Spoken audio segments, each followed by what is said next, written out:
মঞ্চে উপস্থিত শ্রদ্ধেয় প্রধান শিক্ষক মহাশয়, মঞ্চে উপস্থিত শ্রদ্ধেয় অতিথিবৃন্দ, সামনে উপস্থিত শ্রদ্ধেয় মহারাজবৃন্দ এবং আমার সহকারীবৃন্দ, সকলকে আমার সশ্রদ্ধ প্রণাম। আর সামনে উপস্থিত আমার প্রিয় ছাত্ররা, আমার আন্তরিক ভালোবাসা তোমাদের জন্য। নতুন শিক্ষাবর্ষে একাদশ শ্রেণীর যে ছাত্ররা সামনে আছো, তাদের মধ্যে অনেকেই হচ্ছে আমাদের বিদ্যালয়ের ছাত্র এবং বেশ কিছু আছো যারা প্রবেশিকা পরীক্ষা দিয়ে এসেছো। তোমরা, প্রধান শিক্ষক মহাশয় বললেন, তোমরা প্রচুর স্বপ্ন নিয়ে, আশা নিয়ে এই বিদ্যালয়ে এসেছো।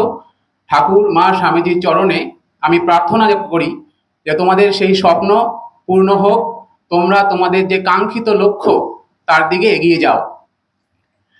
এই যে লক্ষ্য তোমরা ঠিক করে এই বিদ্যালয়ে এসেছো, ভর্তি হয়েছো, আমি বিশ্বাস করি এই লক্ষ্য এখন থেকে শুরু হচ্ছে না, তোমরা বহু আগে থেকেই এর প্রস্তুতি শুরু করেছো। যারা নতুন এবং যারা এই বিদ্যালয়ের ছাত্র, তারা প্রত্যেকেই অনেক আগে থেকেই তারা তাদের যে লক্ষ্য তার জন্য চেষ্টা করে যাচ্ছ। তারা এর জন্য প্রচুর পড়াশোনা করেছো এবং আজকে এই যে সোপান, এই সোপানে তোমরা নিজেদের পাচ্ছ দেখতে। এবং এই বিদ্যালয় তোমাদেরকে সেই সুযোগ করে দেবে পরবর্তীকালে জীবনের এমন প্রতিষ্ঠানে নিজেদেরকে পৌঁছে দেওয়ার, যেখান থেকে তোমরা পরবর্তীতে তোমাদের যে স্বপ্ন বা লক্ষ্য, কেউ ডাক্তার, ইঞ্জিনিয়ার, বিজ্ঞানী যা হতে চাও, সেই দিকে নিজেদেরকে আরো ভালো করে পৌঁছে দিতে পারবে। সুতরাং এই যে যাত্রা, এই যে যেদিকে তোমরা যাবে, সেদিকে যাওয়ার এক সোপানে তোমরা পৌঁছেছো। এখন আমাদের মহারাজ বললেন যে আমাদের যে বিদ্যালয়, সেই বিদ্যালয় আর 5টা বিদ্যালয়ের থেকে কিছুটা আলাদা। কেন আলাদা সেটা মহারাজ বলেছেন, আমি সেই দিকেই কিছুটা আলোকপাত করতে চাই। তোমরা যেই প্রবেশিকা বিভিন্ন যে পরীক্ষাগুলো দেবে, প্রতিযোগিতামূলক পরীক্ষাগুলো দেবে জীবনের সামনে এগিয়ে যাওয়ার জন্য, তার জন্য এই 2 বছর যে প্রস্তুতি নেবে, তোমরা প্রত্যেকেই জানো যে এই পরীক্ষাগুলো সত্যি খুব শক্ত, কঠিন। তার জন্য তোমাদের প্রচুর বেশি, আরো বেশি ফোকাস পড়াশোনা করতে হবে এবং এই জন্যই তোমরা এখানে এসছো। কিন্তু একটা জিনিস মনে রাখবে, শুধুমাত্র এই 2 বছরে একাদশ আর দ্বাদশ শ্রেণীতে যে তোমরা পড়াশোনাটা করবে, সেটা শুধুমাত্র তোমাদেরকে জীবনের পরবর্তী লক্ষ্যে একটা ভালো জায়গায় পৌঁছে দেবে তা নয়। আমি বিশ্বাস করি একাদশ দ্বাদশ শ্রেণীর 2 বছরের পড়াশোনা তোমাদেরকে এমন কিছু অভিজ্ঞতা দিয়ে যায়, যেটা তোমাদের পরবর্তী যে জীবনটা আছে সেখানে কিন্তু প্রচুর ক্ষেত্রে কাজে লাগবে। কেন জানো? কারণ তোমরা মাধ্যমিক পর্যন্ত যখন পড়েছো, তখন তোমরা একটা স্বাভাবিক পড়াশোনা করেছো, যেটা সর্বসাধারণের জন্য। কিন্তু এখন যে তোমরা বিভাগে এসছো, এটা তোমরা নির্বাচন করেছো। কেউ এখানে আছে ইঞ্জিনিয়ারিং বিভাগে, কেউ ডাক্তারের বিভাগের জন্য পড়াশোনা করছো। তোমরা যে বিভাগটা বিবেচনা করেছো, এটা তোমরা স্পেশালাইজড রয়েছো এবং তার জন্য তোমাদের বিশেষ চাপ বহন করতে হবে, অর্থাৎ তোমাদের বিশেষ পরিশ্রম করতে হবে এর জন্য, ঠিক তো? এবং তোমাদেরকে কিন্তু এর পাশাপাশি, মানে আমাদের যদি এইচএস এর সিলেবাসটা দেখা যায়, তোমাদের এই যে সাবজেক্ট, তার পাশাপাশি তোমাদের আরো কিছু সাবজেক্ট পড়তে হবে। বাংলা আছে, ইংরেজি আছে, মেডিকেল বিভাগের ক্ষেত্রে অঙ্ক আছে। সুতরাং বাড়তি একটা কিন্তু তোমাদের প্রেশার নিতে হবে। ছাত্রদের ক্ষেত্রে দেখা যায় যে সেই বিভাগগুলোর ক্ষেত্রে তারা কিছুটা উদাসীন থাকে, যে না, ভালো লাগছে না পড়তে। কিন্তু এইচএস এর এই যে পড়াশোনা, এই পড়াশোনা তোমাদের জীবনে কিভাবে সাহায্য করতে পারে এবং সেক্ষেত্রে নরেন্দ্রপুর রামকৃষ্ণ মিশন বিদ্যালয় তোমাদেরকে কিভাবে হেল্প করতে পারে, সেই বিষয়ে আমি তোমাদেরকে 3টে কথা বলছি। প্রথমত, বিদ্যালয়ে যখন তোমরা পড়াশোনা করছো, তখন আমাদের বিদ্যালয়ের যে নিয়ম কানুন শৃঙ্খলা, সেটা তোমরা সবাই অবগত আছো যে বিদ্যালয়ের যে নিয়ম, সেই নিয়ম অনুযায়ী তোমরা ইন্টারনেট এবং মোবাইল ফোন ব্যবহার করতে পারবে না।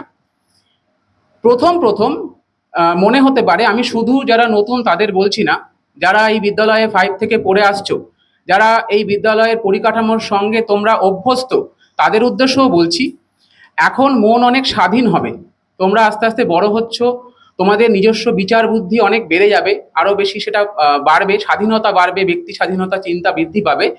ফলে সেই জন্য এই যে নিয়ম শৃঙ্খলা, এটা কোথাও কোথাও যেন মনে হবে তোমাদের প্রতিযোগিতার দৌড়ে পায়ে বেরি পড়াচ্ছে। এটা প্রাথমিকভাবে মনে হতে পারে, কিন্তু ভালো করে লক্ষ্য করে দেখবে, বা পরবর্তীকালে এখানে অতিথিবৃন্দ রয়েছেন, তারা নিশ্চয়ই তোমাদের এগুলো বলবেন, আরো তারা প্রাক্তনী, যে এই বিদ্যালয়ে থাকার সময় তোমরা নিজেরা যখন রয়েছো ইন্টারনেট ছাড়া, মোবাইল ছাড়া, বাইরের জগতে যখন অনলাইন ক্লাস, ইন্টারনেট, এআই এগুলো যে কোনো সমস্যা বা যে কোনো প্রশ্নের উত্তর চটজলদি দিয়ে দিতে পারে, তোমরা কিন্তু সেই সুবিধাটা পাবে না, বা তোমাদের তার জন্য অপেক্ষা করতে হবে। সত্যি কথা কি জানো, এই অপেক্ষা আমাদের জীবনেও করতে হয়। আমরা পরবর্তীকালে মানে শুধুমাত্র ভালো প্রতিষ্ঠানে পৌঁছে গেলাম 2 বছর পরে, সেটাই তো জীবন শেষ নয়। জীবন তারপরেও অনেক বড়। জীবনের যে সমস্যাগুলো সেগুলো এআই ইন্টারনেট দিয়ে সমাধান করা যায় না, চটজলদি সমাধান সবকিছুর হয় না, অপেক্ষা করা শিখতে হয়। নরেন্দ্রপুর সে অপেক্ষা শেখায়। নরেন্দ্রপুর শেখায় সমবেতভাবে কাজ করা। তোমরা যখন পাবে না চটজলদি সমাধান, তখন তোমাদের কাছে উপায় হচ্ছে তোমাদের বন্ধুরা, উপায় হচ্ছে তোমাদের শিক্ষক দাদারা, উপায় হচ্ছে ভবনের দাদারা। তাদের সহযোগিতা নিয়ে তোমাদের এই সমস্যাগুলো সমাধান করতে হবে, অপেক্ষা করতে হবে, ভাবতে হবে, আরো বেশি সময় দিতে হবে। ফলে এই যে অভিজ্ঞতা, এই যে অভ্যাস তোমাদের মধ্যে তৈরি হবে, তা কিন্তু পরবর্তী জীবনে তোমাদের আরো বেশি উন্নত করতে সাহায্য করবে। এবং তোমরা মনে রাখবে যে এই যে তোমাদের ধৈর্য, এই যে তোমাদের স্থিতিশীলতা, এই যে তোমাদের লেগে থাকা, এটা শুধুমাত্র যে তোমাদের তোমাদের মনে হতে পারে এই জিনিসটা হয়তো তোমাদের প্রতিযোগিতাতে কিছুটা পিছিয়ে দিচ্ছে বাকিদের থেকে, কিন্তু ওই যে বললাম, প্রতিযোগিতা 2 বছর পরে শেষ হয় না, জীবনের প্রতিযোগিতাটা অনেক বড়। দ্বিতীয়টায় যাচ্ছি। দ্বিতীয়টা হচ্ছে যে প্রতিযোগিতামূলক পড়াশোনা করতে করতে তোমরা নিজেদের অজান্তেই, বুঝতেও পারবে না, মনের ভেতরে না, নিজের অজান্তেই তীব্র স্বার্থপরতা, মনের অজান্তেই ভেতরে প্রতিহিংসা, এইগুলো কিন্তু জন্ম নেয়।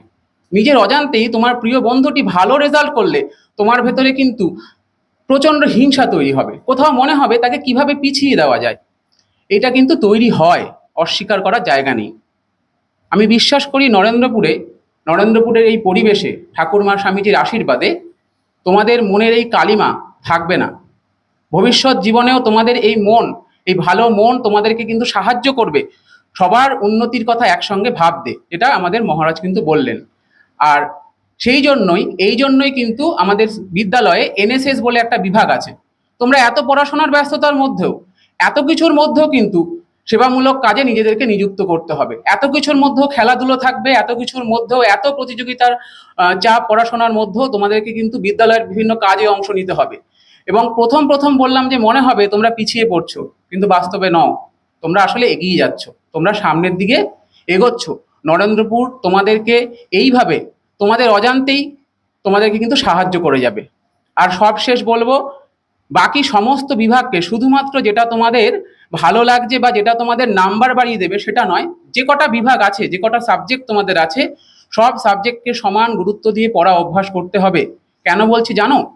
জীবনে আমরা যখন অনেক বড় হয়ে যাই, তখন দেখা যায় যে আমাদের পরিবারেও প্রচুর মানুষ থাকে, আমাদের সঙ্গে এমন মানুষ থাকে যারা শুধুমাত্র আমাদের হেল্প করে তা নয়, তাদেরকেও কিন্তু আমাদের সময় দিতে হয়।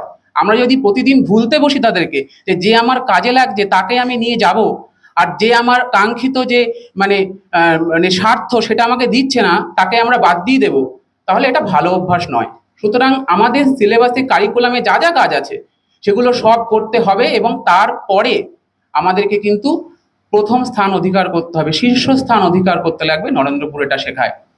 তোমাদের সবাইকে নরেন্দ্রপুরের এই পরিবারে স্বাগত।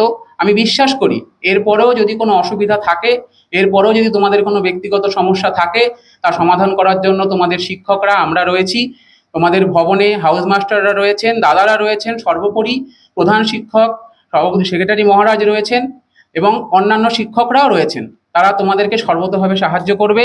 তোমরা তোমাদের কাঙ্ক্ষিত লক্ষ্যে পৌঁছে যাও। এবং ভাবি ইঞ্জিনিয়ার, ডাক্তার আমার সামনে বসে আছে, তাদেরকে কোনো একদিন হয়তো প্রাক্তন যখন আমি যখন রিটায়ার করব তখন দেখতে পাবো তারাও এসছে এখানে, এরকম ভাবেই আমাদের অতিথিদের মতন বলতে। সেদিন আমার খুব ভালো লাগবে। সবাইকে এই বলে ঠাকুরমা স্বামীজির চরণে প্রণাম জানিয়ে, সবার ঠাকুরমা স্বামীজির কাছে তোমাদের উজ্জ্বল ভবিষ্যৎ প্রার্থনা করে আমি শেষ করছি। নমস্কার।